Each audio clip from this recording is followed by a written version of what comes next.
Carl, I'm here. Okay.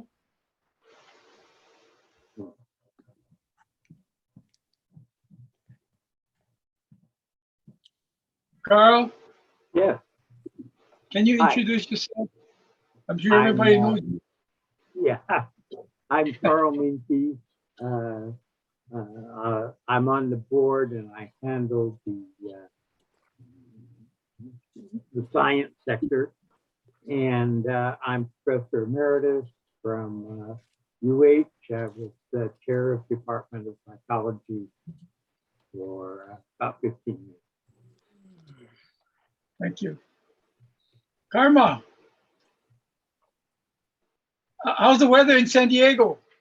It's fine. Yeah, a little overcast. Not as pretty as Hawaii, but Yeah. yes, I'm professor of Buddhist thought and culture, teaching dying, death, and social justice and things like that here at University of San Diego. But I am a student of Dr. Jackson's, and we're the same age, but I took a 20-year pause. So See, and you can tell you took the pause. Well, I'm looking forward to your return trip to Hawaii in December, so we can get together and talk about it. And I would like to pursue the idea of the ethics thing with you. I think that would be really great for Mindful Hawaii. So thank you for being with us.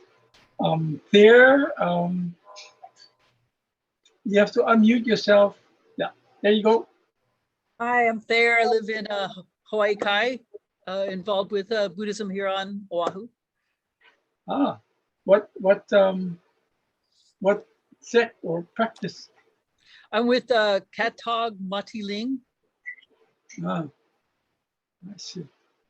I wish you would educate me about that someday, soon. Okay. Oh, my Sure. lost friend here, Marion. Huh? Marion, can you unmute yourself? Hi, how's it? Hi. Marian Lyman Mercero. I'm on the Education Committee co-chair with Eileen. Aloha. And Karma, we go way back to when she came to Punahou and did a wonderful chapel presentation. And then John Heidel snagged her to write all the Buddhist stories in our character education text. So I bow deeply. Eileen, are you there? Yeah, I'm here. Hi. I'm on the education committee with Marion. I'm a retired school counselor. I used to teach mindfulness to the kids at Punahou, and now I teach mindfulness to the kids at Liho online, as Marion and I have done for a couple of years now. Changing with the times, so we're not going in, but we Zoom into the classrooms and we teach the classes for 20 minutes. So looking forward to starting that. So aloha. Aloha. Okay. Okay. Yeah, aloha. My name is Kei Fukuda. I'm with the University of Hawaii, and I work out on the Waianae Coast with schools doing place-based, incorporating place-based education into the curriculum, connecting students to the riches. I understand you used some of Tom Jackson's ideas in some of the schools in the Waianae Coast. Is that? Yeah, Tammy Jones. Uh, Dr. J. Tammy Jones is on our staff. What a gift she is to the world, like you are, I'm sure. I'm looking forward to maybe coming out to Waianae and meeting with you guys out there too. Absolutely.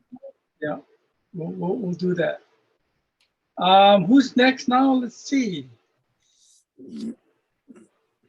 Oh, Lily. Hi.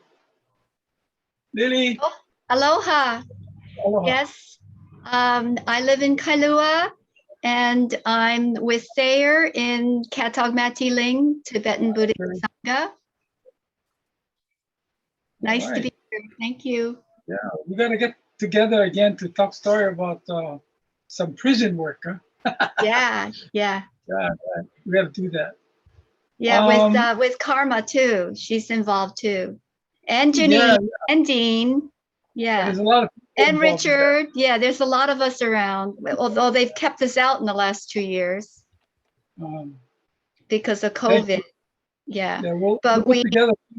yeah. Maybe when the Karma gets back from San Diego, we can meet and talk story a little bit. Okay. Milky Way. Yoo-hoo. Hi, my name is Jeannie. I'm a science teacher, nature lover, have heard wonderful things about Waikiki Elementary. So just here out of curiosity. Oh, wonderful. Great. Are you into the nature movement with regard to mindfulness practices?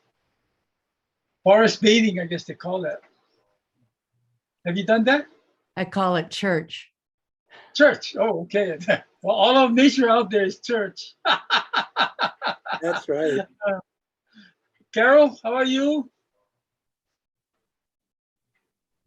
Carol. I'm good, thank you. I'm Carol Alavisos. I volunteer with Contemplative Outreach of Hawaii, which was organization, the national organization started by Father Thomas Keating, who brought centering prayer, the ancient, the contemplative Christian practices that go way back. He modernized it and called it centering prayer. And we have groups that meet on 4 different islands here in Hawaii.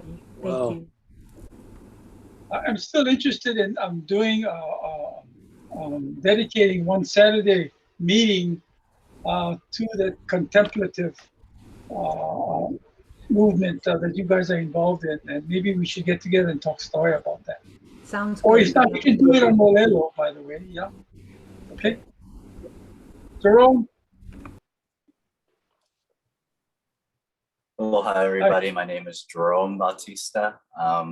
New to the Mindful Hawaii group, and I guess I'm a volunteer here and do all kinds of stuff for you guys. All right. You gotta keep us busy, huh?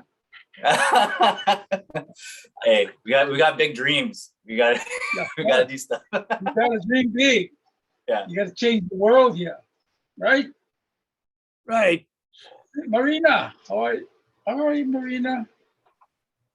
I'm good, Jimmy. Hi, everyone. My name is Marina Piscolish, and I've been involved with Mindful Hawaii for a little while. I'm a former classroom teacher educator, and my areas of work these days are facilitation, collaboration, mediation, and I'm interested in connecting the use of mindfulness to make all that go better.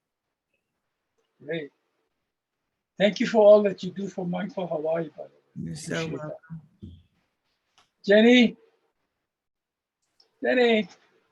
Hi there. I'm Jenny Pichotto. I started coming to Mindful Hawaii meetings when I found out about you during COVID. I've been ill for many years, and so don't get out a whole lot. So paradoxically, COVID really opened up my avenues of communication and community. And I was tremendously inspired by the vision of Mindful Hawaii, and so have volunteered to help out here and just feel enriched by my interactions with the people here. Thank you. By the way, thank you for joining in the Mindful Warrior, the cadre group anyway. Appreciate that. And you've written an article for us too, and I want to thank you for that piece, by the way. It's very good. My pleasure. Like I say, it's an inspiring group. Thank you so much. Thank you.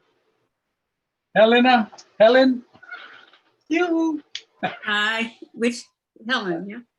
Hi, I'm Helen Stewart. I live in Kaimuki, retired university professor and academic administrator and consultant and professional intuitive. And I'm on the circle of advisors with Mindful Hawaii. So that's it for me. Great. Thank you, Helen. By the way, Helen, we're looking at doing a Olelo show with you, right? Oh, okay. Yeah. I think we talked about it previously. And I would love to some time have ago. a show with you. So I'll be in touch soon. Maybe we can do the programming next month. Maybe I'm not sure. I'll talk to you, and it's at your convenience, by the way. Okay, Thank sounds good. Yeah. Thanks. Katina. Aloha.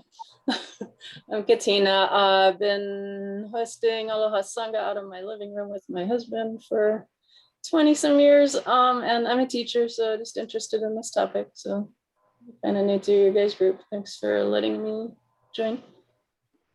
Well, thank you for joining us for the session. Dr. Dean. You gotta unmute. Oh. Hello. Hi, everybody. Good to be here again. It's been a couple weeks.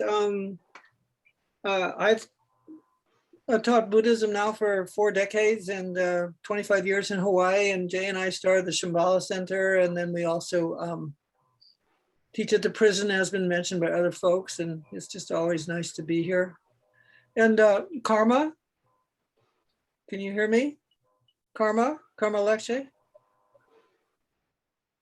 Anyway, if you can hear me, I sent you a chat. I had a fun reconnection through an old friend with you. Yes. Okay. Bye-bye. Is Dean the last person? No, there's somebody else. Peggy. Yeah. Hi, Peggy. Hi, aloha. I am sorry I was a bit late. I'm Peggy Perkinson. I'm an anthropologist and gerontologist, have been in the field of gerontology for over 35 years. Former director of the Center on Aging, recently retired from that. So I'm involved in a number of different projects right now. Let's see.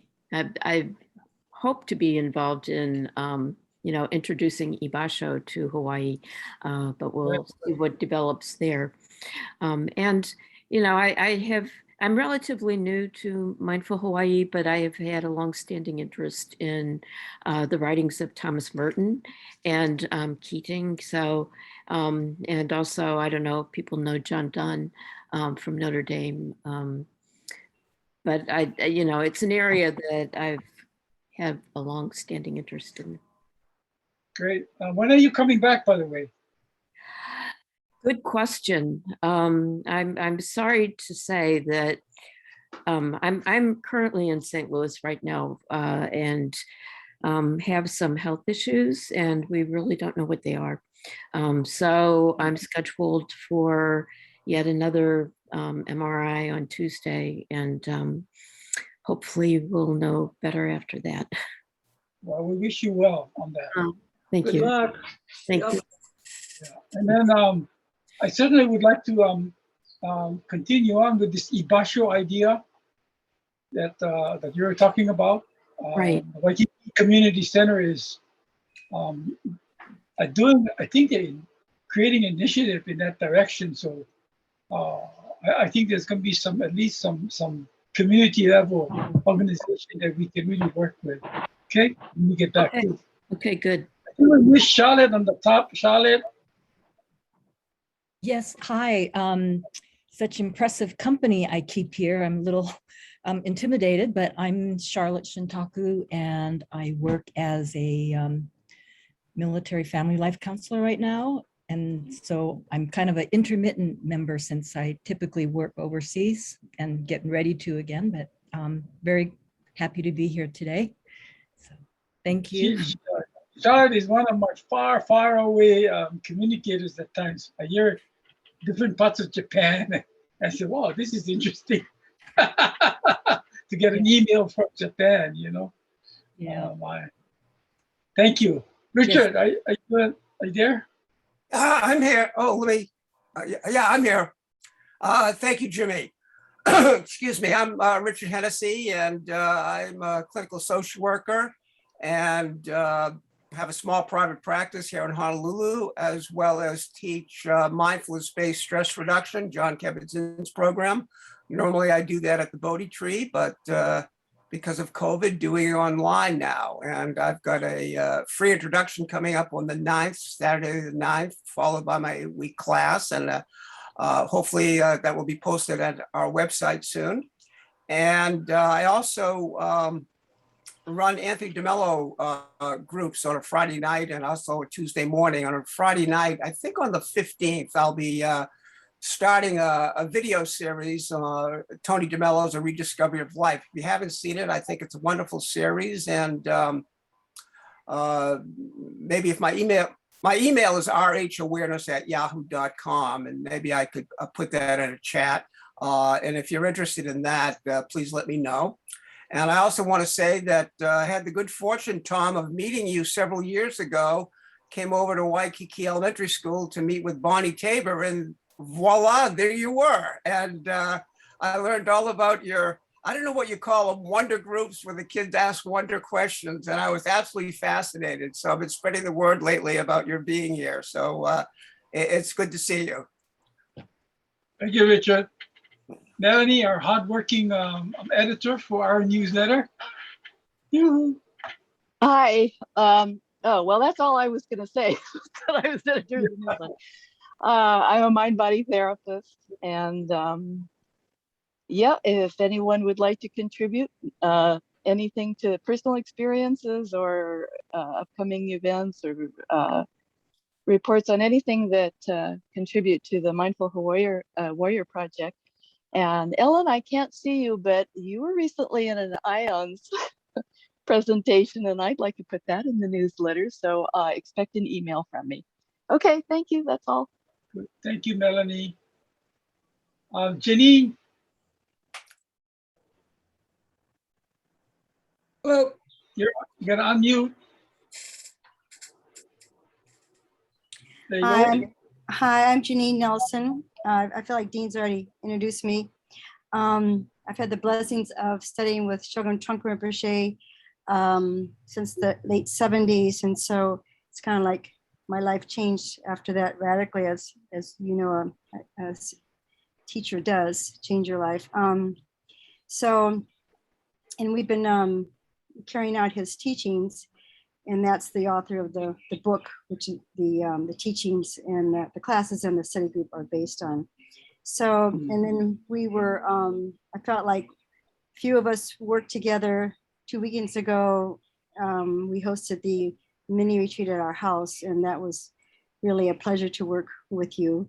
It was really great to spend the time together, get to know some of you better. And I'm so impressed by this group of people that is on today. It's just fantastic and welcome. And I'm so glad that you're here to hear, be part of Jimmy's grand vision of spreading mindfulness in Hawaii.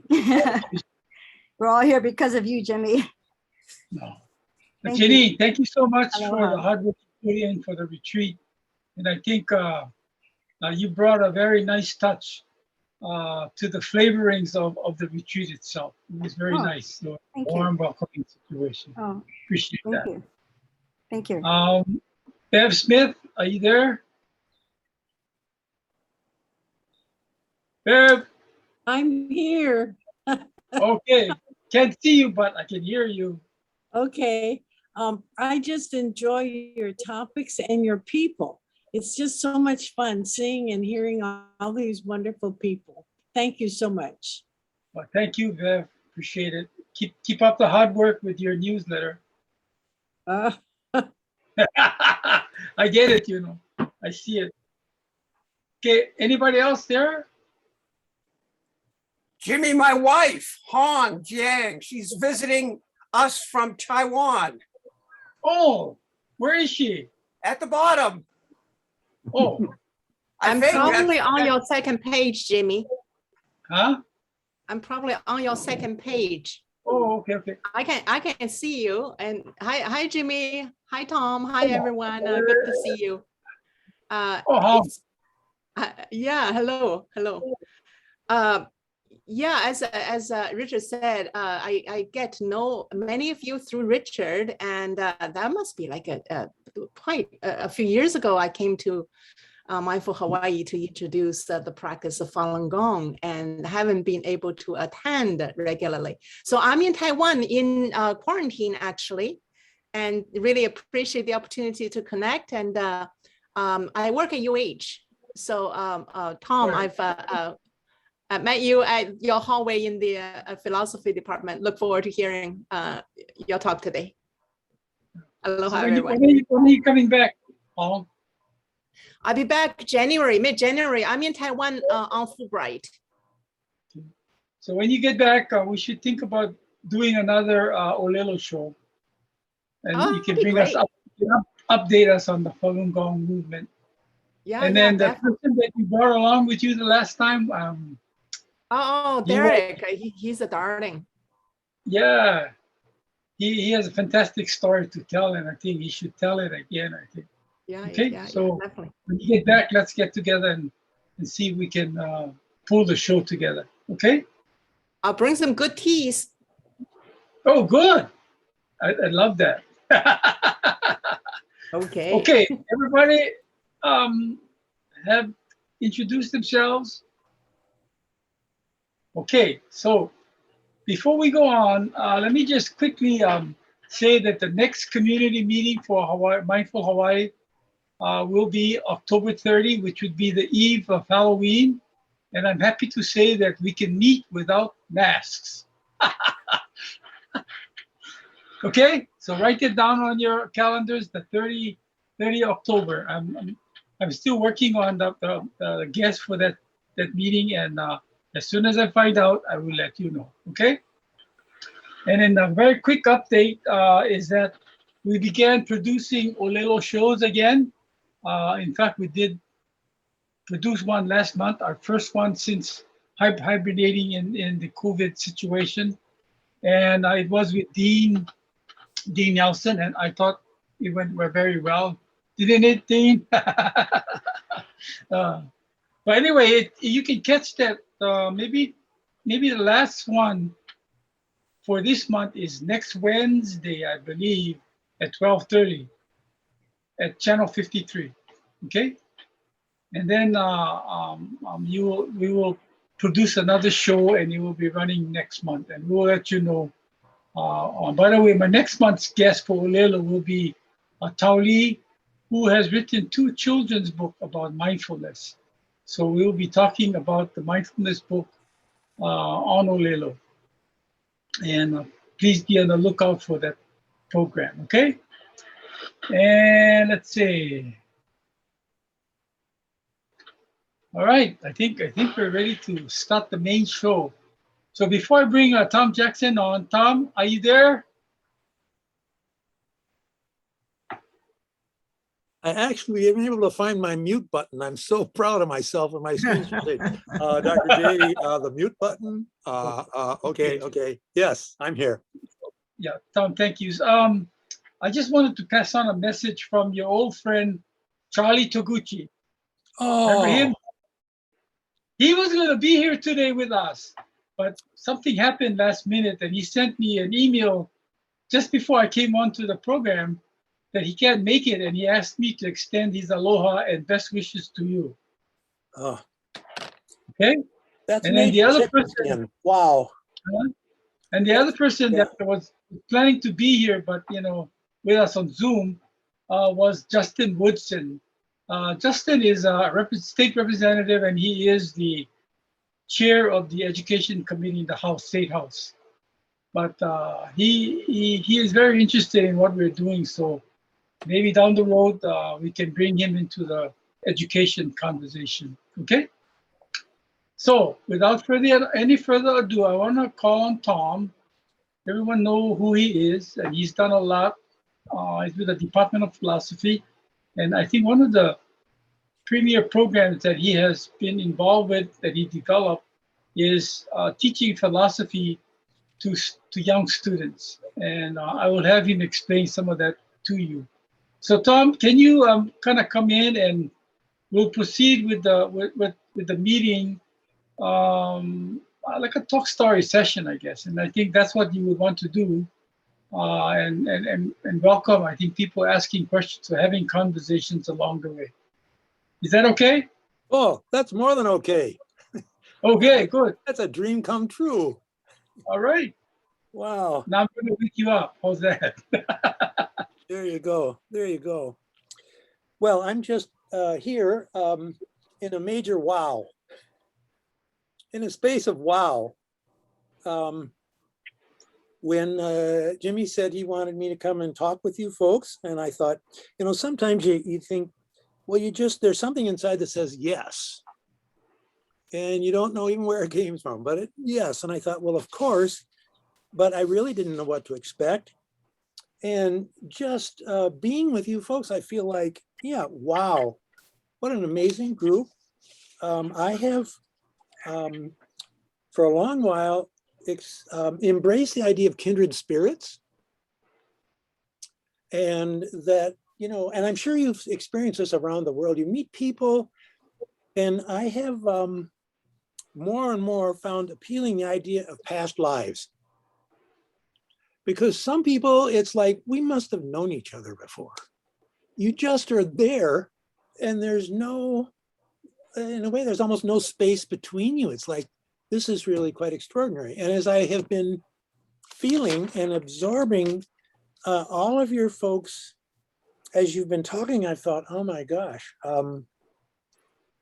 I haven't experienced this kind of, and it's more than chicken skin, a deep sense of wonder at the world.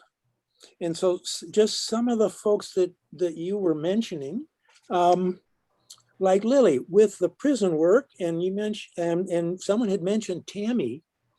And Tammy Jones has also done the P4C at the prison, both the men's and the women. And of the many, magical isn't the right word, but these moments that happen in all our lives where, oh, this is also possible.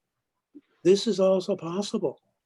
And if we, I mean, there's so many stories, but you know, and I don't want to go into the story. Well, you know, stories are the way the world moves, but both the experiences that I had with Tammy and Rob, and I don't know if you folks have met Rob, but offering courses at the prison, and the way in which those folks, wow. So, and then there were a couple of other things I wanted to, that I thought, wow, it is a small world.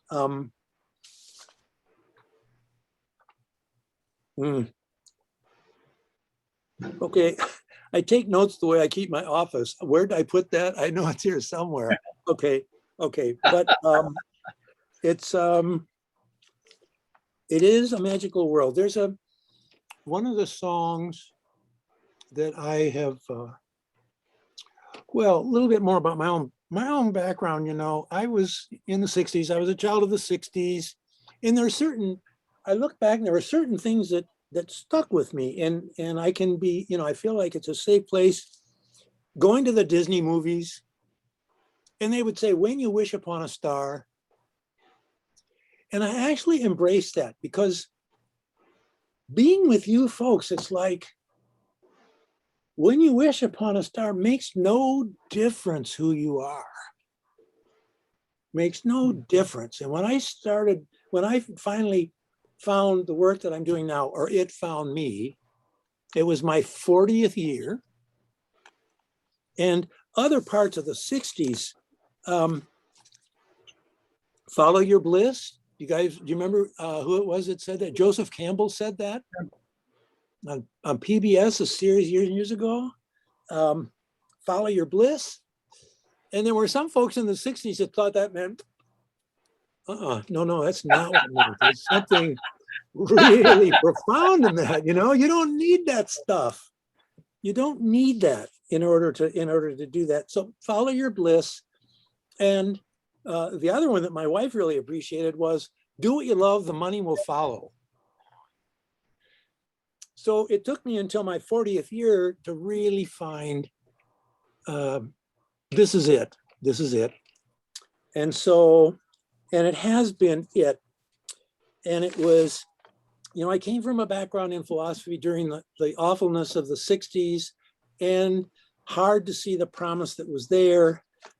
Two of my friends came back from Vietnam and committed suicide. There was the civil rights movement, and I worked in an inner city school for 2 years and got up close personal. No wonder they were setting buildings on fire. How could you not be angry? How could you not be furiously angry? And I was headed for medicine, and I was pre-med. And after I decided I wasn't going to be a fireman and a police officer, I decided I wanted to be a doctor. And I realized it came from a deep place of really being sensitive to the suffering in the world and wondering, where could I make a difference? And I thought medical doctor would be something to do. And so I had at 4 years working in surgery, wonderful program that they had at the university, open heart surgery. I assisted in all of that, but realized that wasn't it. I got my doctorate in philosophy. I graduated with a doctorate in philosophy and comparative philosophy. And I thought, I can't picture myself as a tenured professor of philosophy, let alone untenured, because it was so much about, you know, there's this expression, publish or perish. I thought I would have perished.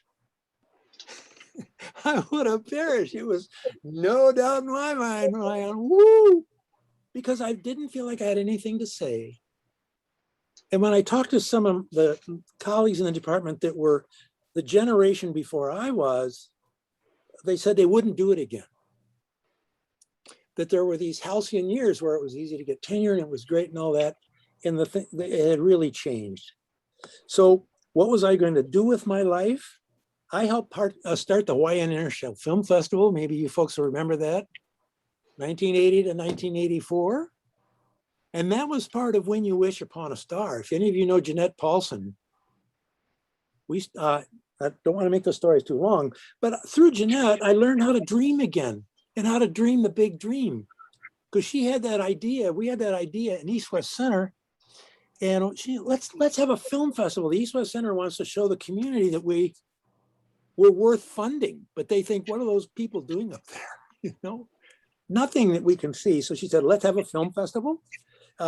We'll make it, we're going to honor filmmakers who do things with their films to try to make this a better world, that are risk takers. They're stirring things up. So we came up with the theme, When Strangers Meet. And when strangers meet, what does that mean? People are coming together from different cultures. And for some reason in the film, it doesn't work. And that if you guys go to a good film and you see afterwards, what was going on there? You want to talk about it. Think about it more. So her idea was, okay, so I was given the charge of what do we do besides show the films? And one of them was, let's bring the filmmakers. Good. And so do we have any ideas of who to call or what to do? We came up with Strangers Meet Different Cultures. What's a film? Do you guys remember the film Coming Home? It was Jane Fonda and John Voight, and it was a Vietnam film. And maybe I wonder if that would come. And so she said, why don't we find out? Back in those days, they had these, you know, the so I'm sitting in Jeanette's office in East West Center. Hello, and it was Hollywood. This is Jeanette Paulson. I'm calling from, now you could never do this today.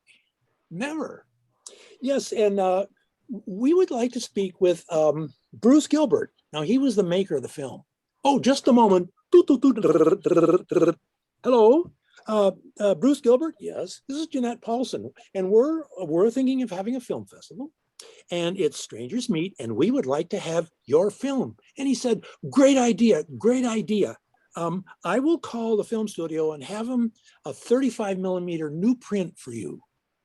Now you'll have to excuse me, there's a cab outside and I'm going to the Berlin Film Festival.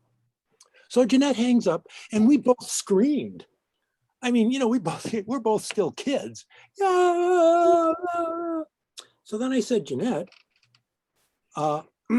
we don't have any way to get these people here. We don't have any place to show our films. We don't, and on. We don't have any funding yet. So Jeanette said to me, I have lived my life doing amazing things. And I always had this attitude that I was running across a lily pond. And in my mind, the next pod was going to be out there when we needed it. And I knew if I looked down, I was going to be underwater. Now, that was in a continuum for me with When You Wish Upon a Star. And coming out of a philosophy department where it was, where's your evidence? Where's your evidence? So as you folks know, that happened for us. So after the third year, I thought, I don't want to do this. So do you guys know What Color's Your Parachute? Do you know that book? Okay, that changed my life. That was one of the beacons I was looking for as I was trying to figure out what I was going to do. And went to a workshop, and the person that gave the workshop said, separate work from a job. A job is something to do because you have to make a living. Work is something that's a calling. It comes from someplace deep inside of you. And when you want to find what that is, forget about work and think in yourself, what do you love to do? What do you love to do? So, you know, you meet people all along the way, and it was like, this was a person I needed to meet. If somebody's working on a plan for me, this was really a gift. I feel that about you guys today. That this is such a gift to be able to be in the presence of all you people. It's like, wow, I feel humbled to be here with all of you. So I thought about what was it that I loved. And the first thing was, what I loved about the film festival was after the films, we got the Hyatt Regency, by the way, to put up the filmmakers. There's a restaurant on the second level, round tables. So we invited people to come after the film to these round tables, and we got people from the university who were going to sit at the table and not say who they were. Don't reveal yourself, because we don't want any experts at the table. And then have a session together about the film. So it was extremely, extremely successful. And that's what I thought philosophy ought to be. Not seminars at a level where hardly anybody can participate anymore. Because there's some powerful things in philosophy. As Lakshay knows, you know, I mean, where else can you study some of these things or learn these things? The other thing I rediscovered was my love for children. My love for children. Don't know where that came from. And as the world or whatever the universe moves, I had a friend that said, do you know there's a guy in the East Coast named Matthew Lipman, and he's developed a whole curriculum for doing philosophy with children. Doing philosophy with children. And I thought, oh my gosh, how unlikely is that? And so I got a grant, and the grant took me to Montclair, New Jersey, and I spent 3 weeks with other philosophers from around the world wanting to find something more of the promise of philosophy. And we went through Lippmann's curriculum, and it was amazing what we did together. He did bring Western philosophy to a level where it was accessible to children. The last week, Friday, the last week, they brought in some 6th graders. And those 6th graders were on a platform in a circle. And they did something with Lippmann's book. They read a little bit. They came up with wonderings. They picked what they wanted to think about together. And it was like, if you know, the word epiphany, I don't know if that's the right word, but it was like the Dalai Lama has a book and it's called The Flash of Lightning in the Dark of Night. And in a flash of lightning, it's all dark and then the whole thing is illuminated and then boom, it's dark again. But your intuitions for whatever take in a lot more than what you can immediately convey. So this is it. If there's such a thing as a calling, this is it. I want to do this for the rest of my life. What I saw in those kids' faces, the person that was there was no longer a teacher with students. It wasn't me, the teacher, and you, the students. It was we. And me, the teacher, I'm not any longer in a position of needing to know the answer. because the things that those young people were thinking about from what they read in that text were just mind-blowing. So I came back to Hawaii and thought, I want to do this for the rest of my life. If at all possible, I would like to make this available to every child. So I started this work in 1984, and it evolved. We moved away from what Littman does. But what happened is I, over the period of time, came to a really very different view of children and a very different view of what philosophy also can be. Because I started working in kindergarten and doing this thing called philosophy together. Now, if you've ever been around children, you probably have. You were, I like to ask people, raise your hand if you were a child at one point in your life. I'm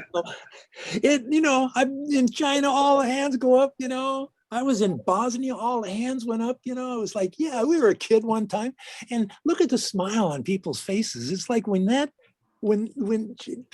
comes up, it's like, wow. Yeah, I was a child at one point.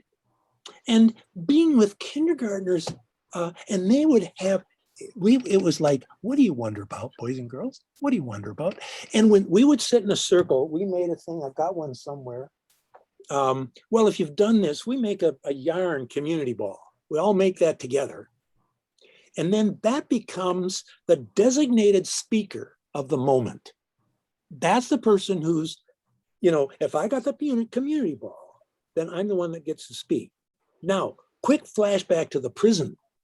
When I went with Tammy the first time, these prisoners, and if you've ever been there, you know what it's such a cruel, awful, they all come, they're marching in and they all have the same, uniform on, and they're imposing.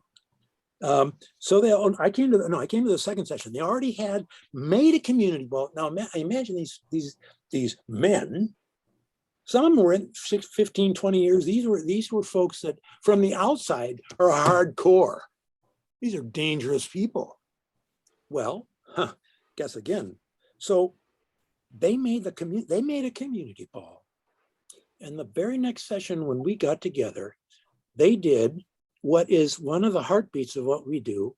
It's called a plain vanilla. And the plain vanilla is something that we do where you make the community ball. You understand now that like Tammy and Rob are no longer we're going to learn to be controlling all of us. And in the introduction, passing the community ball, I thought it was great what you did, Jimmy, because that's exactly what we do when we start out.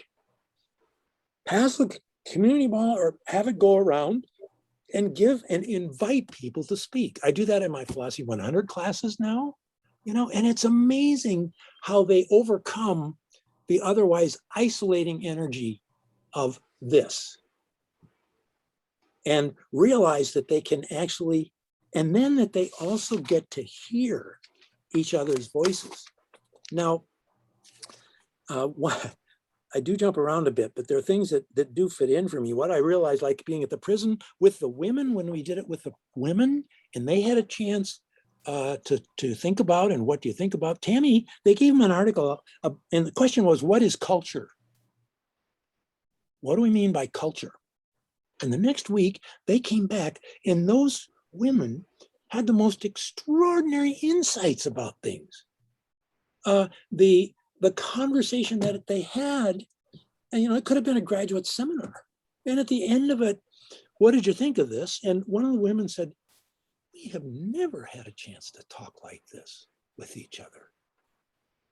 We have never, ever experienced with each other what this is like. We're not dumb. We're not dumb. And another thing they said that was really, oh gosh, when it started, I talked like Donald Duck. So it's like, well, this is a professor from the university. But several of them said, one of the things that makes us feel really proud is that somebody that's a professor from a university would actually come to sit with us? And it was like, oh, you know, it was like being in the inner city in Toledo. When you are up close to, no wonder the pain is so strong. Oh, and the alienation is so cruel. Ah, and so that was part of my getting into work. Somehow I want to be in a place where we can do something to make it better. It's why the mindfulness movement is so powerful to me and the work that I have done in doing philosophy with children. Now I want to go back to that kindergarten, because in that circle, when the children get it, that this is about, what do you wonder about? Here's an example.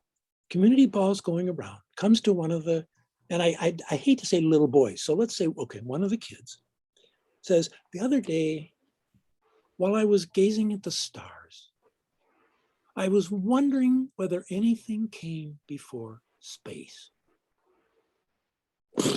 Now I make sound effects, you can see, because that's how things hit me. Oh, wow. One of things I want to insert right away about P for C is when you get it that you're not there to answer any question, you're there to listen and to set aside what you thought you knew, and you're here to listen to them and find out what they think. And for the kids, it's like magic. My God, here's an adult that is not really an adult. They're actually listening. And they're actually taking seriously what we're saying. And it's so amazing when I'm hearing what the rest of my friends in this circle are saying. So, did anything come before space? So I'm there and I haven't. Do you guys have any idea what came before space? Now, and those are called, oh, you know what? Let me do this, because one of the things that I want to get in here about when I talk about philosophy is that people think philosophy is this big, you know, so I call big P and little p philosophy. Big P philosophy is what most people think philosophy is. That's what they do at universities. You have to have an academic degree to do it right, okay? And I call it uppercase P, big P, and lowercase p, little p. And little p philosophy is what we enter this world with. Because when we're born, we have what I call primal wonder. Primal wonder. And I feel that from the depth of my being. I was with, you know, where is she? I think she's still here. Yeah, Marion Lyman, you talked about Lamaze. Man, I'm a Lamaze dad. You talk about labor. Oh, I was with my wife through the whole process. Do I ever know why they call it labor? Oh, man. Oh, and you know, you learn breathing exercises. And so I was a genuine help for her.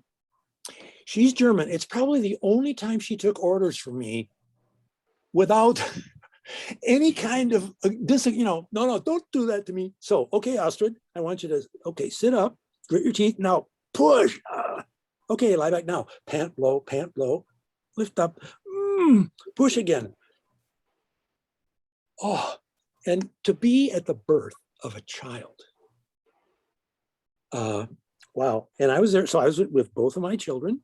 My son, we're there, and the room was much more humane. It wasn't 30 degrees below zero, which it was when my daughter was born. It was warm.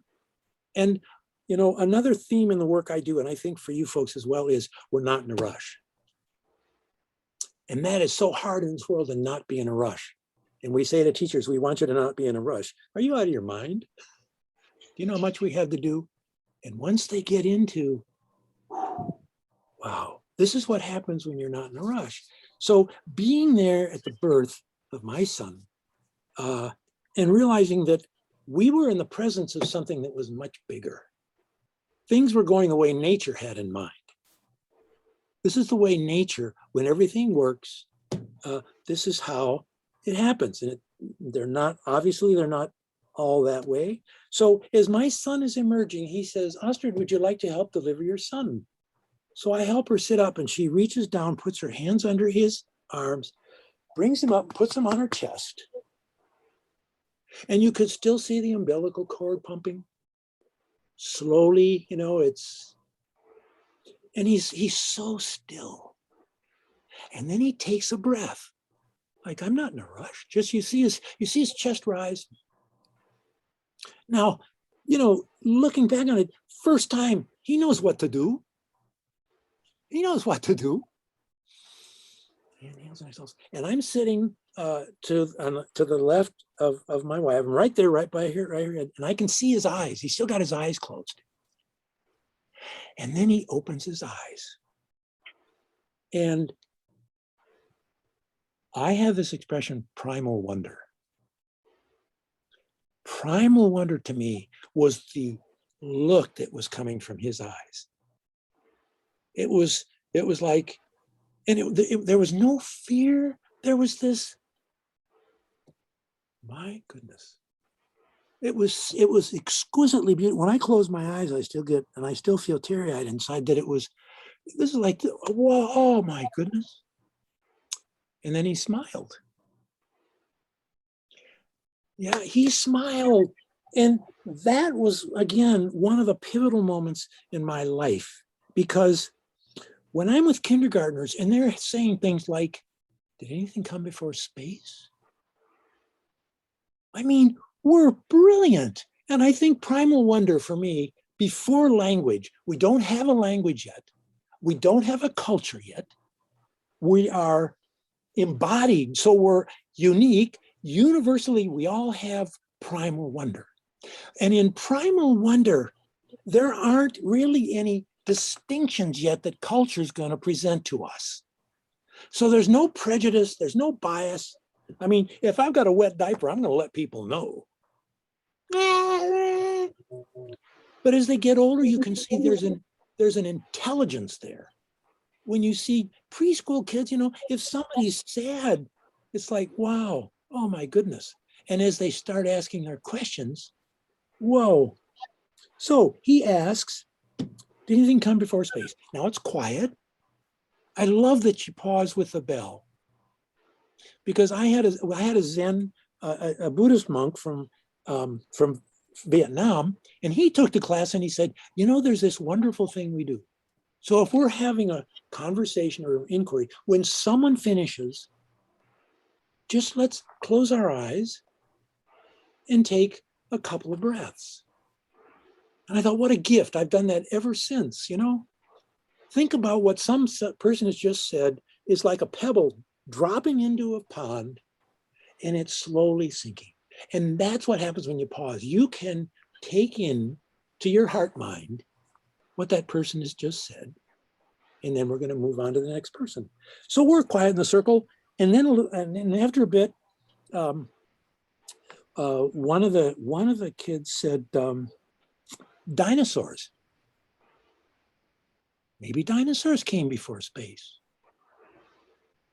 And I thought, I think it's such a gift to listen to what very young children are thinking and actively making sense of their world. And they're pulling at whatever they have on the shelf so far. And so, you know, dinosaurs were a long time ago. Well, whatever it is, space must have come, you know, you can sort of hear do you guys know Alison Gopnik? She's a brilliant, she's a neurologist and psychologist and philosopher at Stanford. And one of her books is called What Babies and Young Children Can Teach Us About Truth, Beauty, and the Meaning of Life. And man, oh man, when you're with these, did anything come before space? And now he's saying, maybe dinosaurs. And now I'm thinking right along with them, and I'm thinking, help me understand, how are space and dinosaurs connected?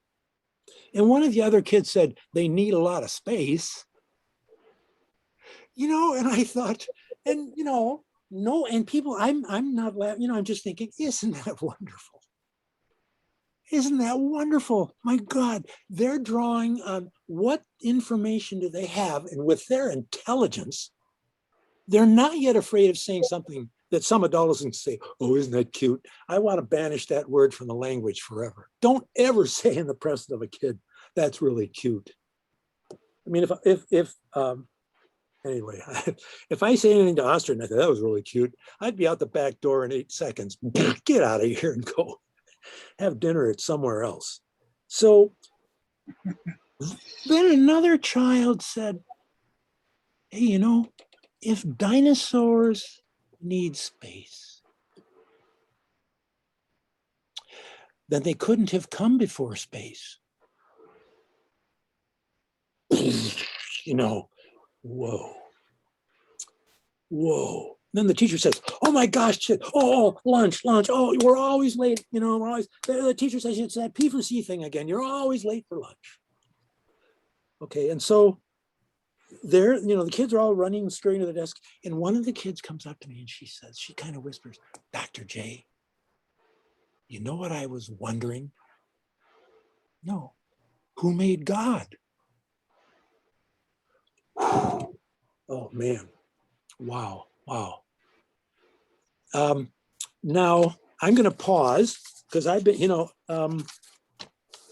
and see if folks have something. And Jimmy, you keep me on track because but I, you know, I think the stories and the idea of that is coming out for me now that I want you to get is one of them. What do we mean by philosophy? And in this work that we do, philosophy, it's lowercase p philosophy. It's something that all are born with. We're all born with it because we wonder. And when we get language, we learn to say, how come? I wonder, how come? How come this? How come that? And for me, a major challenge, if we're talking about, you know, mindfulness and education. And right underneath education is schooling. And I think what schooling ought to be about is when folks decide what education is or ought to be, then schooling is at its best going to be helping all of us as we're growing to realize the potential that's there. Now, for me, one of the groundings of that is our sense of wonder. And that's what, as I was working K through 6, I've been in thousands of classrooms and with lots and lots and lots of amazing teachers. But one of the sad things to witness was, boy, are they, you know, kindergarten, you know, we would sit in a circle. Anybody got a question? All the hands go up. And I remember calling on somebody and they'd say, I don't know. It just seemed like a really good idea. And you do that, you know, with undergraduates painfully. Anybody have a question? Not me. I remember one time somebody went like this. I said, no, I just a little itch on my skin, my temple here. So something is not working. Something is not working. And so children, again, when we're little, there's so much intelligence there. And so the first task for schooling for me then is create an environment. Create an environment that nurtures the wonder. Nurtures the wonder. And the very next part of that then, in the nurturing of the wondering, is a reconfiguring of the idea of what a classroom is all about. And there are lots of different configurations, but for me, in doing what I'm calling lowercase p, lowercase c, it's to be in a circle. To be in a circle where you can see the face and read how others are responding to what you think. Now the safety, I want to read this to you. We have this thing, and the kids all know it, physically, emotionally, and intellectually safe places. And this means there's no put downs, no comments that are intended to belittle, no smirking, to undermine, devalue, or ridicule. Now, and it's painful. And there's too many stories, but of where I've seen, maybe you have memories. I ask my undergraduates, we will do as we create our community. Have you ever been in a place, a classroom where it was not safe intellectually? And painfully, just about everyone has an example. I remember, last week, one of the students in my class said, yeah, it was intellectually unsafe in the class I was in just earlier in the week. I said something and the professor said, that's a dumb idea. How could you, I think, and those things don't ever go away. One of the books I have them read is called Wounded by School. Wounded by School. My daughter, when she was in second grade, they were all in rows and she was sitting, and it was one of these unfortunate things that teachers get stuck with, filling out a worksheet. They were reading something. Okay, read this page, fill out the worksheet, bring it up. I'll look at it, read the next page, I mean, this is, whoever it was that had to push the rock up, had to come rolling back down again. So Jennifer had to use the bathroom. So she raises her hand and the teacher's ignoring her. And Jennifer says she remembers suddenly this warm fluid running down her leg. So there are places that are physically and emotionally and intellectually unsafe. And so that's why, in a way, we make this one of the centerpieces. So I think with mindfulness, they're part of it when we're talking about a safe classroom. That's definitely an important part. I'm saying not in a rush, not in a rush. And then as we move from and we do this with the students, thinking about, so what makes a place safe or not? And they build it together, and then that becomes a touchstone as the rest of the year unfolds. So the children do feel safe. There was an example at Waikiki School, which is such an amazing place, where there's a Down syndrome child, and he was there for, I think he finally graduated from Waikiki, but in the beginning he was very quiet and very hardly. And in this place of love, in this mindful school, he really blossomed. He loved Donald Duck. He laughed about Donald Duck. He had amazing thoughts. And so there was this magic moment where he was going to be participating. He'd come and sit in the circle, 5th grade. And we passed the community ball around. It comes to him. What do you wonder about? He said, I wonder what would happen if a cow only had 2 legs. Now, a couple of the boys sort of get this snicky, and right away the rest of the kids, no, dude, not that. That's what they chose to think about, his wondering. Now, you've seen a child when they glow. It was like, my wondering got picked. And as they got into it, they had an extraordinary inquiry into that, because we're not after the answer. We're into where will this take us? You're wondering. There's a whole list of those sorts of things. Here's one I'll put out to you guys. Could you teach a cockroach kung fu?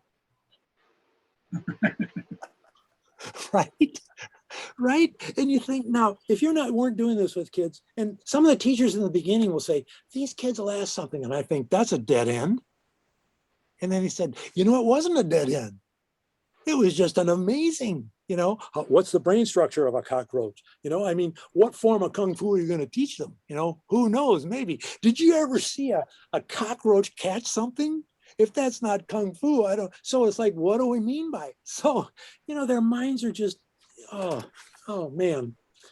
So, how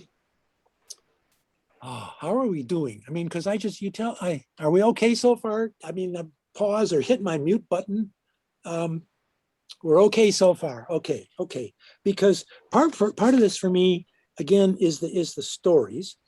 And the stories to me are revealing things, and the teachers say this, very soon.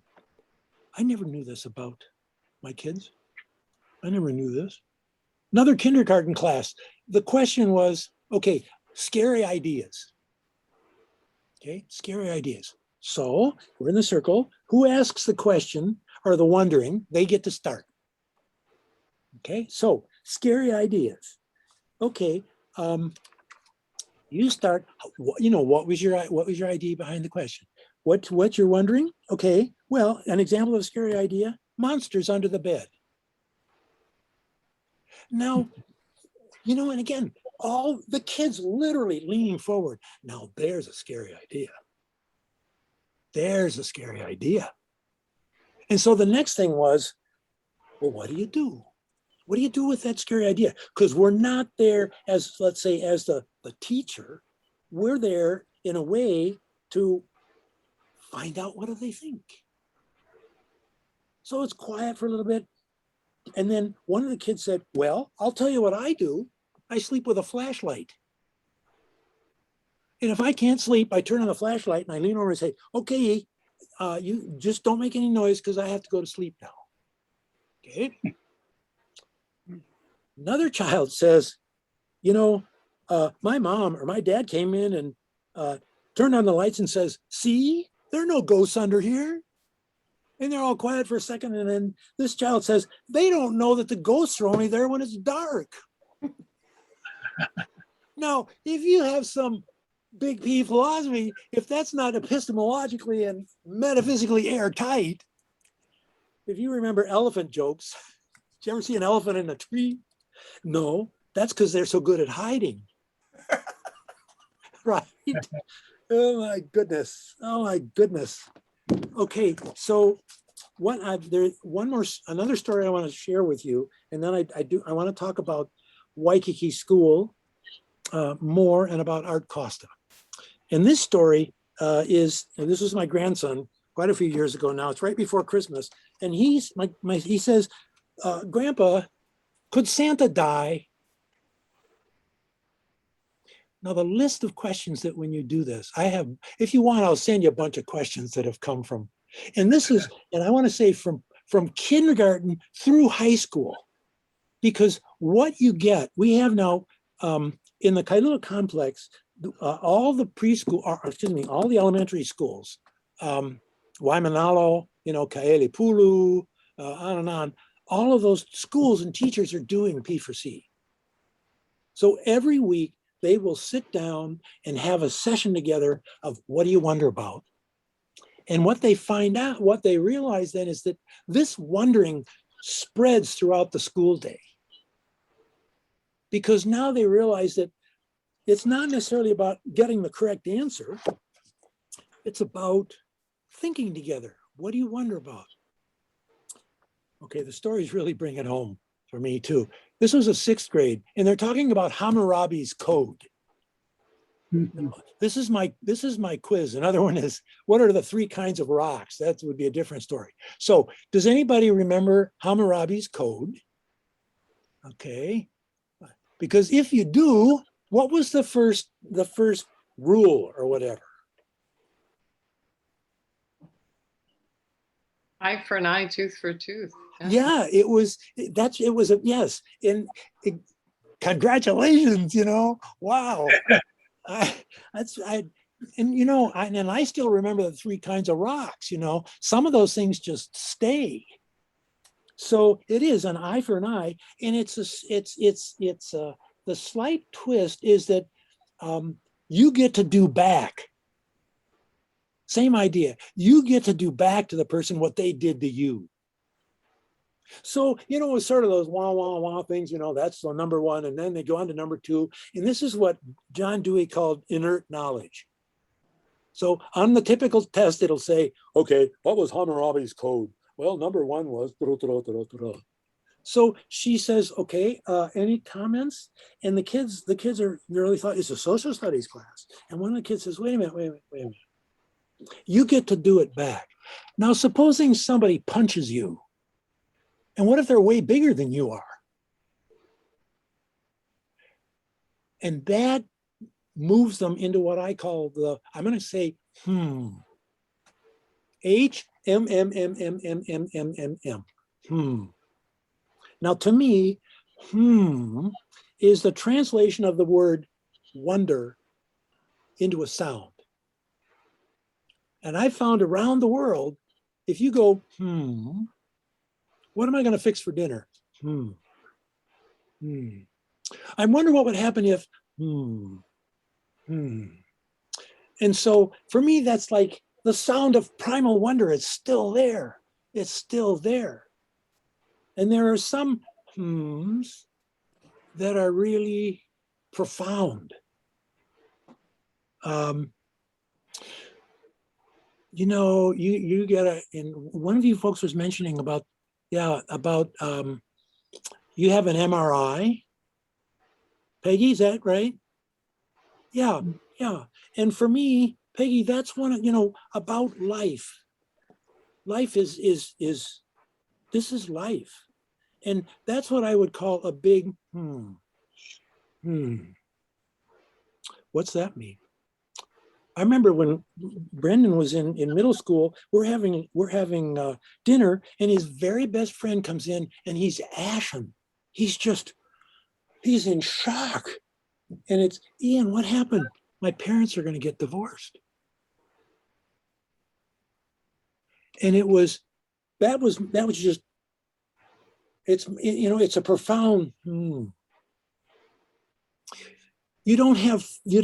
me, wonder, even for the briefest of moments, it puts your thinking on hold. No words are coming to you. I have no idea.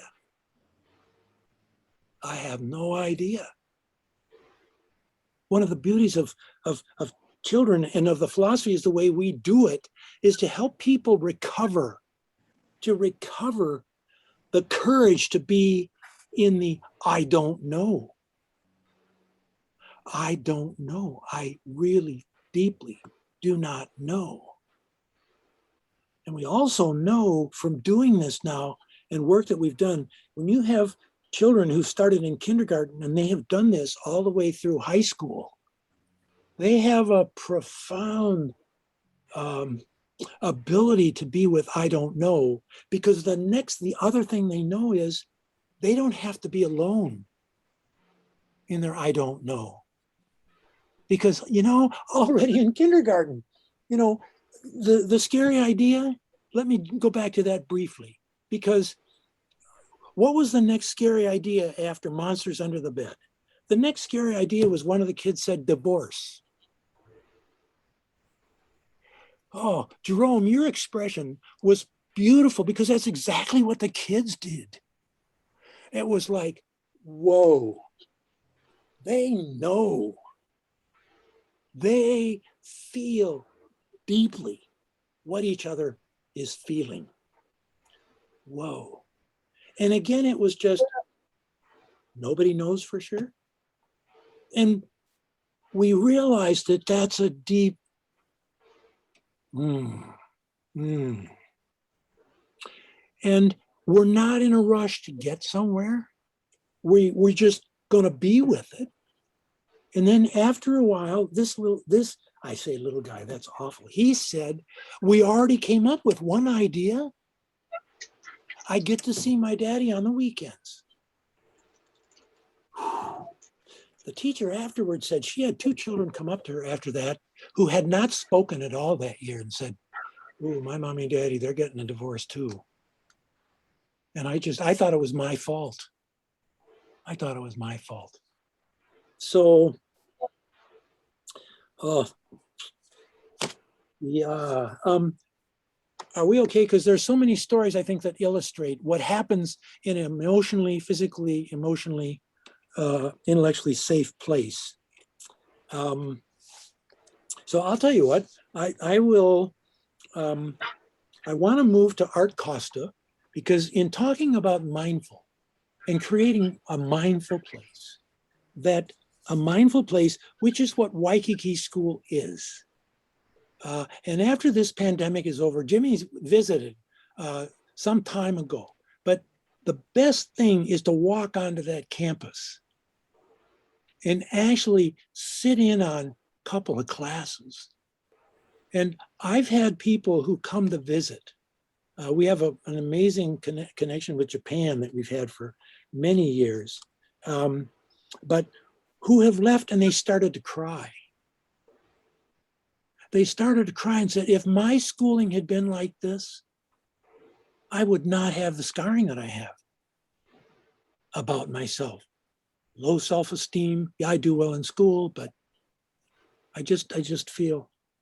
So when safety is very much at the heart of it, and the next thing is long range.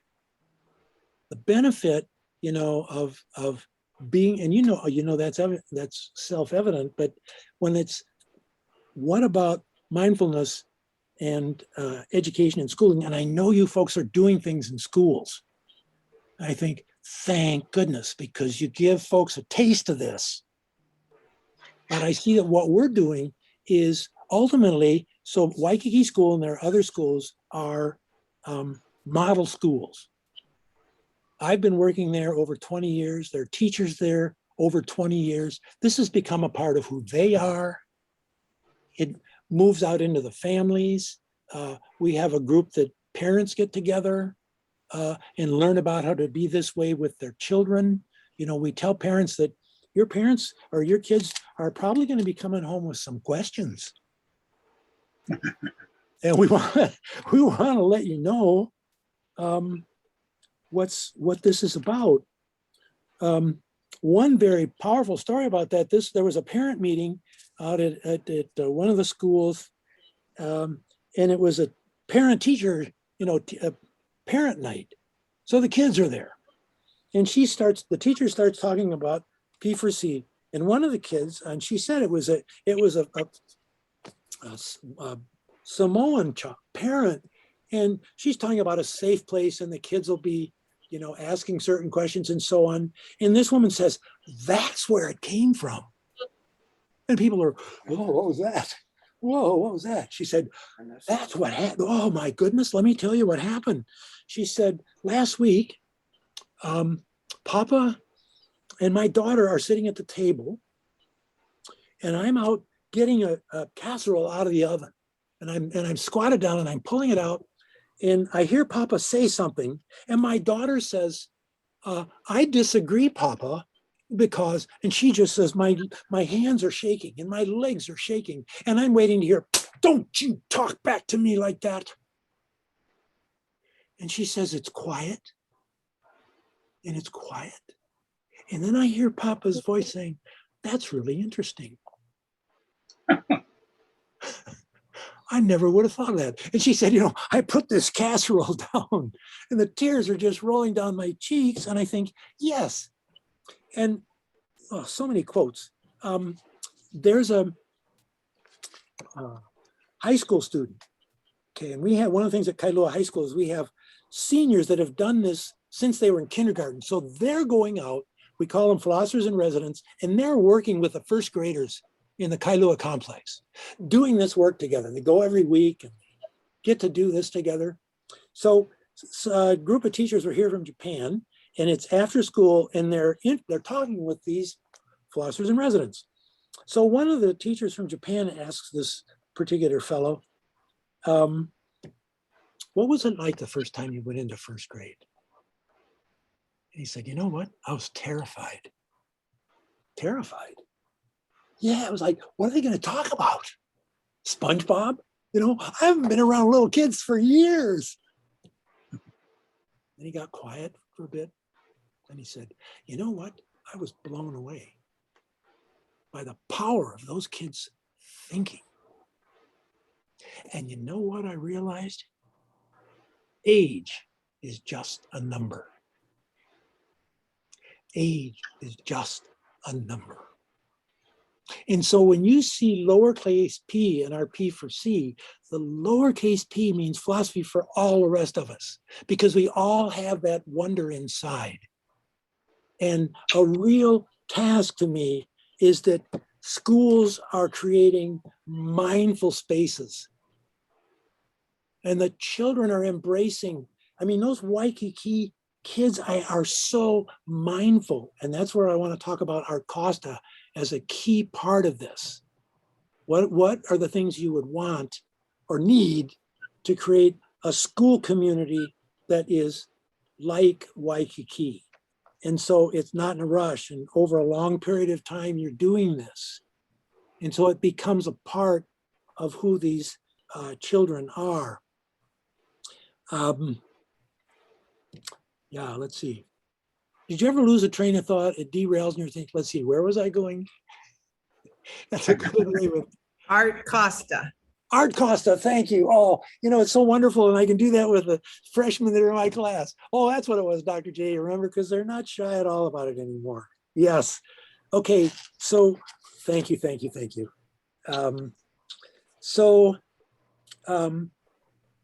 You do this on a regular basis. You have teachers who have also internalized that I don't have to have the answer.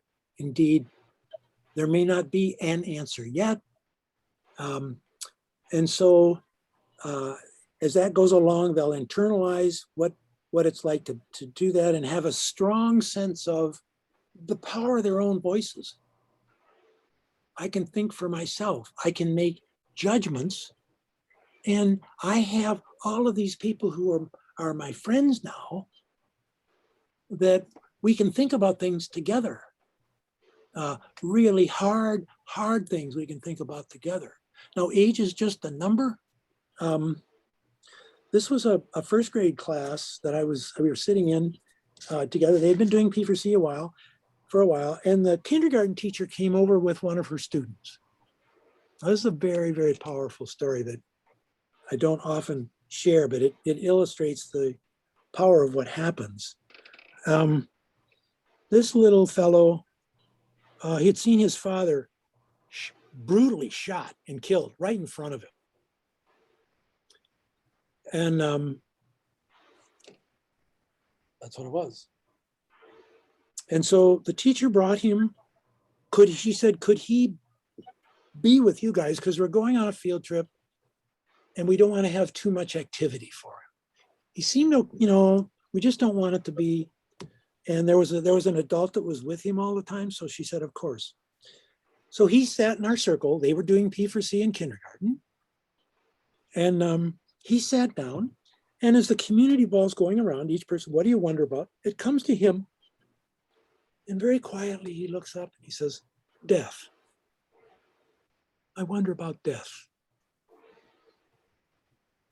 So it went all around, came back. What do you folks want to wonder about? Death. It was unanimous. They all wanted to wonder about death. So it went, and by now, an absolutely pivotal point in this, as you can well imagine, is the teacher. How well do you know your children? And to be able to read the children, and to also ask, you guys feel safe with this? And they'll say no. But yeah, they really were wanting to think about this together. So it comes to him, and he's quiet again for a little bit, and then he gets this smile on his face, and he says, I really miss my dad, but I get to see him every night.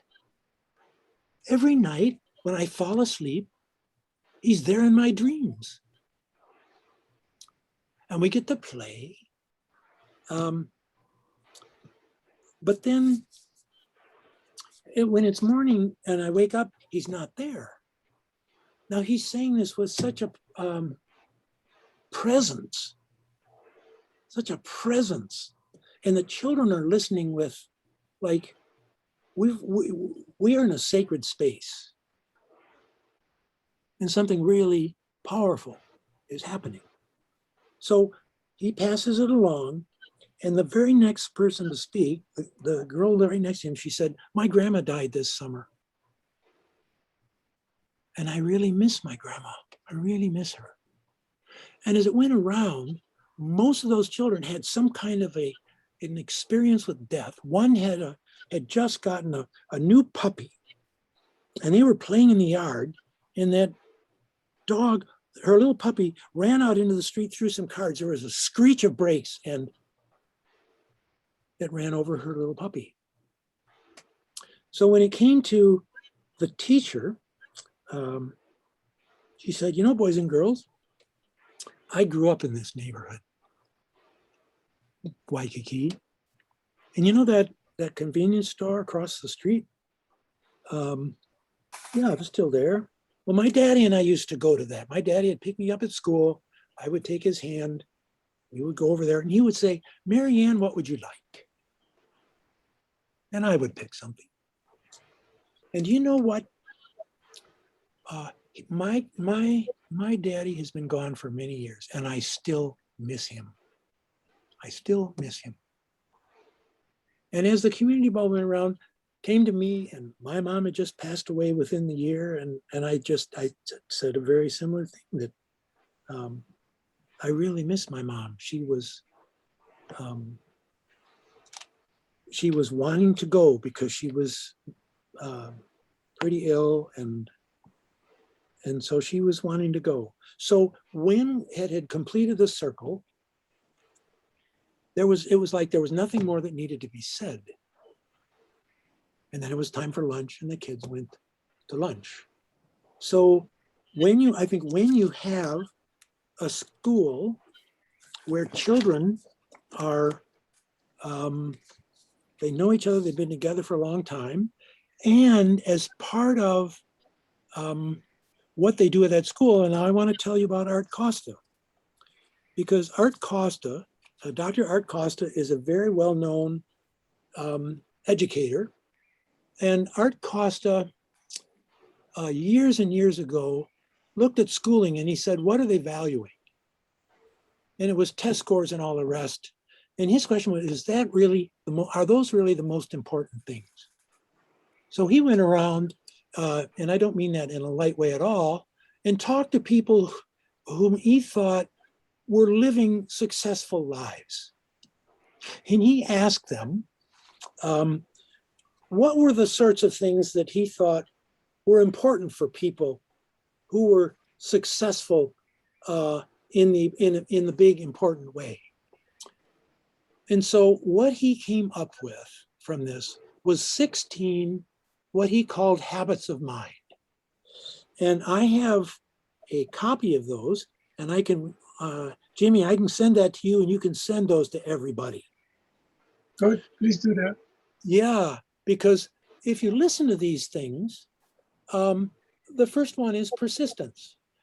Now, and here I was when I was thinking about today, and you think mindfulness, mindful, what would be behaviors that would emanate from someone who was mindful? And where the framework of this is being mindful. So the first one is persisting in a task to its completion, remaining focused. Now, if the envelope for that in my heart is persistence, then that's really, if I have, and I would like to have someone come to a mindful experience, and maybe they're not ready yet. And so because you're mindful yourself, you know that you can't push. The next one is, I love this one, it's called managing impulsivity. Okay, now if you see at Waikiki School, like you'll see a first grader running down the hall and one of the other kids will say, manage your impulsivity. Now, how beautiful is that? How beautiful is that? So they're not things on a wall. These are kids that have, they talk about it, they think about it. It's not a program. It's a way of life. It's a way of being in the world. The next one is listening with understanding and empathy. Wow. And so when a child is sharing a story that is really powerful, you can see them, and they'll, yeah, you can feel that in those circles, thinking flexibly. So that's just a sense of, now these, oh, and one of the things is finding humor. Finding humor. Another one is responding with wonderment and awe.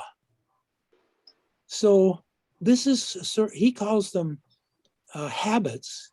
He used to call them dispositions. So in thinking about what would be dispositions that a person who is growing in mindfulness, I think this is a great way, it's more than a great way, it's a profound way of operationalizing, if I can use that word, what mindfulness wants to be, what they want it to be. So listening with understanding and empathy, that's a very mindful thing to do, and learning to do that. And so they go all the way through school with it's in their mind. If somebody says something that's really revealing or whatever, they've internalized that. Kailua High School also does the habits of mind. So when I think about education and schooling and the mindfulness, that that would be up front an integral part of the schooling, that it's not just you do it for a bit. No, it folds into the very nature of the educational aims of this school.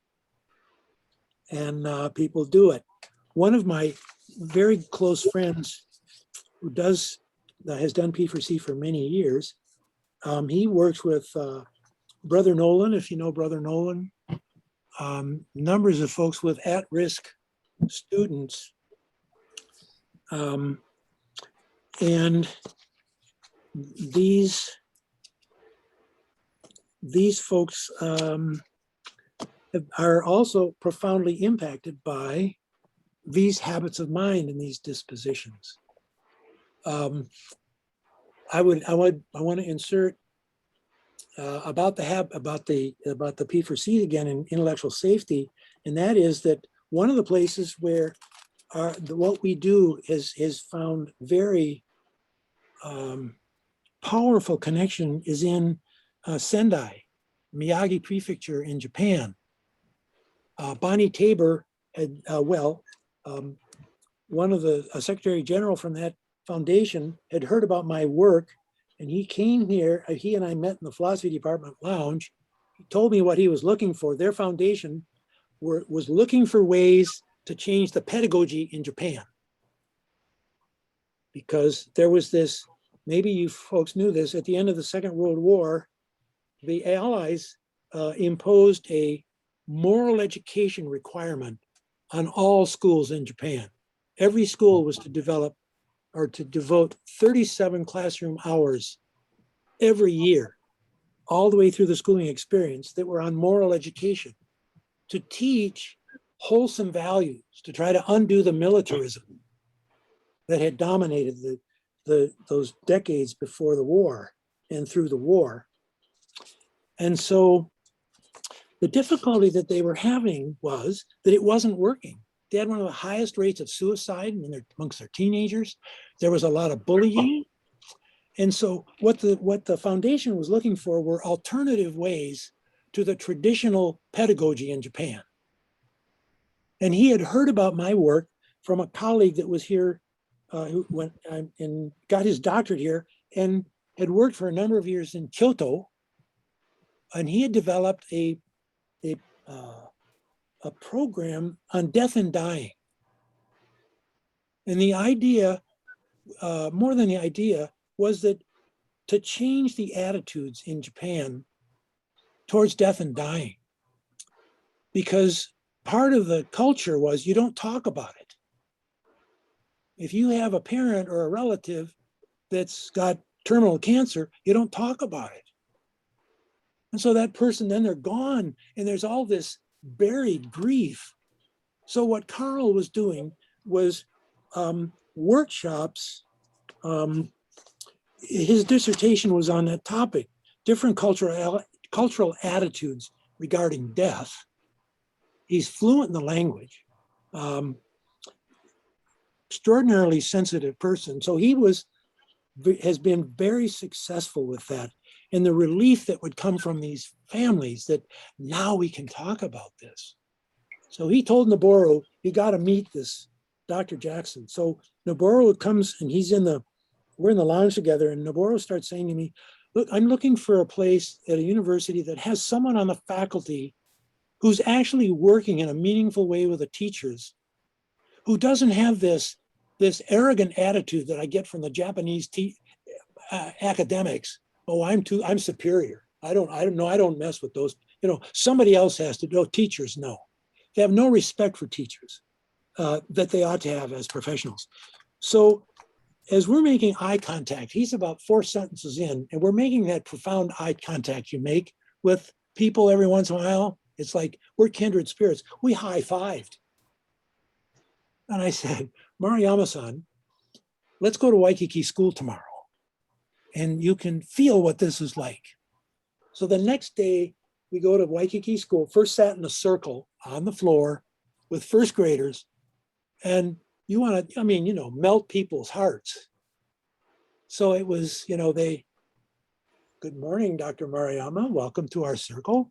They put leis on him, and they had a wonderful exchange, and he saw what it was like for a first grade teacher with children, where the teacher is no longer running the session, but thinking with the kids. And then we went to a 6th grade, and in the 6th grade, these are kids who'd been doing it since kindergarten, and the topic they chose was death.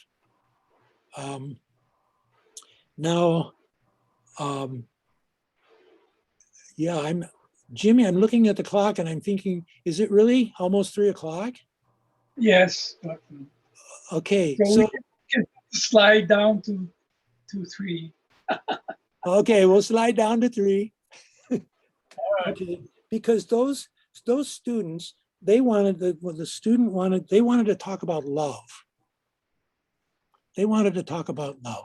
And I just want to give you what the first youngster said. These are 6th graders now. And he said, I think love is hard. What do you mean? We're not in a rush. I think love is hard.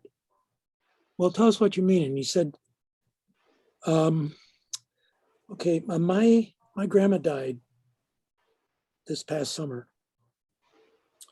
And I realized a couple of years ago that she was not so well anymore. And as she was getting sicker, I love my grandma so much, and I felt myself getting angry. Grandma, this is not fair. This is not. And as she got sicker, it was like I knew that something was really, really wrong, and I didn't want to go in and see her. So my dad pulled me aside and he said, son, you're angry, aren't you? You're angry about grandma. Well, and now he's telling the story and the tears are running down his cheeks. I said, yeah. And he said, your grandma, yes, she is very ill, and we don't know how much longer she'll be with us. Now she knows you're angry. And that's painful to her because she loves you so much. I think it would mean a great deal to her if you would go in and talk to her. Now I'm pausing because that's the way these sessions are like. I call it raw thought, when people are struggling for thoughts that are coming from a very deep place. So he said, finally I did. I went in and I sat down on the bed next to grandma. And I looked at her and then she looked at me, and she reached up and she took my arm and pulled me down to her, put her arms around me. And she said, you're angry, aren't you? And I think you're angry because you know that I'm not going to be here much longer. And he said, I started crying. And I said, Grandma, I love you. I love you. I love you. I'm sobbing. And she says, you're going to miss me. I know you're going to miss me. But you know, I am in great pain. And I know I'm going to be in a better place. I'm going to be in a better place. And I want you to know that wherever I go, I'm going to be with you. I'm always going to be with you. So he finishes, and it was similar to that first grade class where we'd had that reflection together about death. And here was another similar theme. And it was quiet for a while because people are just taking in the power of what's just happened. And then in this case, I guess it was one of the girls, after a while, she said, you know, you guys, this love, you know that we have been going from boy friend and girl friend to boyfriend and girlfriend. And we're thinking about love in a different way. But after I listened to what he said, we're not ready for love yet. We're not ready for love yet. So then it was the end of the period. We went to an after-school meeting. All the teachers were in a circle. Noboro passed the community ball around and asked them, tell me what is it that you appreciate about P4C? I have this expression, spontaneous eloquence. And I'm sure you've heard spontaneous eloquence when could be a student, could be a close friend, could be somebody you don't know very well. They say something that is so powerful, and that sometimes it's like, say it again. What did you hear what you guys, did you hear what she just said or he just said that? And the person will usually say, what did I say? What did I say? I don't know, what did I say? And for me, that's spontaneous eloquence in a really safe community. And mindfulness is so internal to who folks are that you can say those things to each other. There's a deep trust for each other. This spontaneous eloquence emerges. We're not in a rush. So, okay, it's 8 minutes to 3. A couple of playful things. One of the things that we do in P4C is I have what I call magic letters. And magic letters are letters you put together and they mean something in the context. And one of the magic letter words is OOT. And OOT stands for oot. And I make my students, whatever age, go oot. Let me do that for me. Let's humor each other. On the end of at the count of 3, I want you to go oot, okay? 1, 2, 3. Oot. Oot. Okay, now imagine I'm teaching a class of 100 undergraduates and I say, okay, you guys, on 3, I want you to all go oot. And people will stick their heads in the doors. What is this, like cattle farm in here? What's going on? So oot means out of time. And I want the students to feel with me, they can go oot or woot, way out of time. There are other ones, LMO, which is let's move on. OMT is one more time. I can send you this list too, if you like. I don't share it with too many people, but in my philosophy department during a meeting, one of the faculty will say LMO. It's like, can we move on, please? Let's move on. I understand that other department meetings tend to be that way too. Could we LMO, please? You know, I really would like to get on to other things. Okay, so yeah, wow. I wound up doing just about all of the talking. We have what do we have, Jimmy? 6 minutes? 6 minutes, yeah. Okay, so I'm going to, I'll hit my mute button. How's that? But really, if you guys have some, and if you have thoughts about it after, I would love to hear from you again. Or definitely, yeah, I feel this way, you guys. Yeah, I feel that I must have known all you guys in a past life because I just want to keep coming to these things. These are wonderful. One other option, Tom, is that maybe we could invite you back again and we could have more time for the conversation part.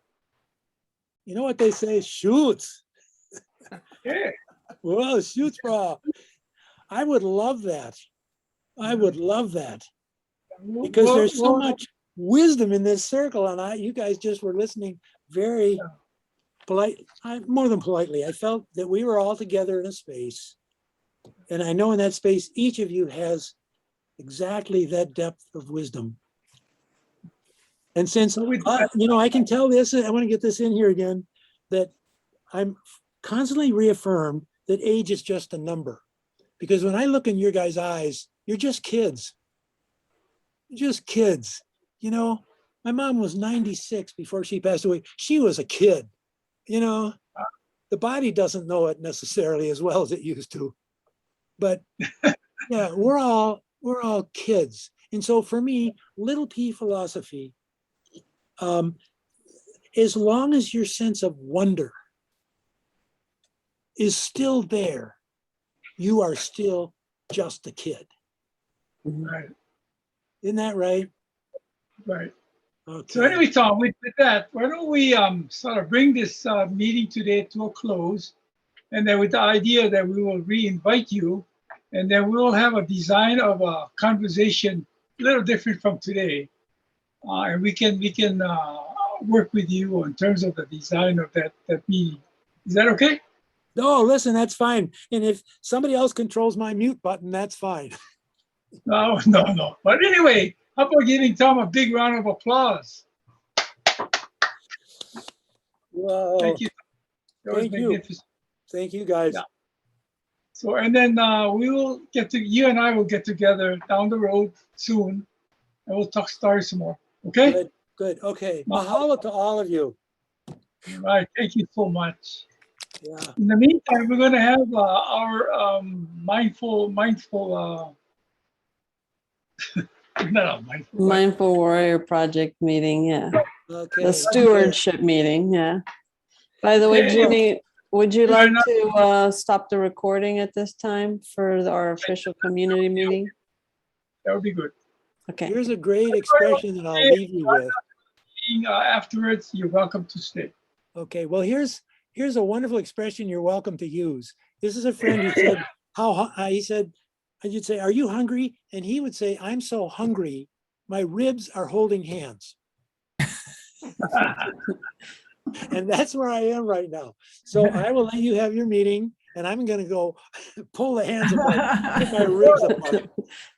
I got rumblies in my tumblies. Thank you so much. It was awesome. It was just awesome. I know we have everybody would love to talk right now.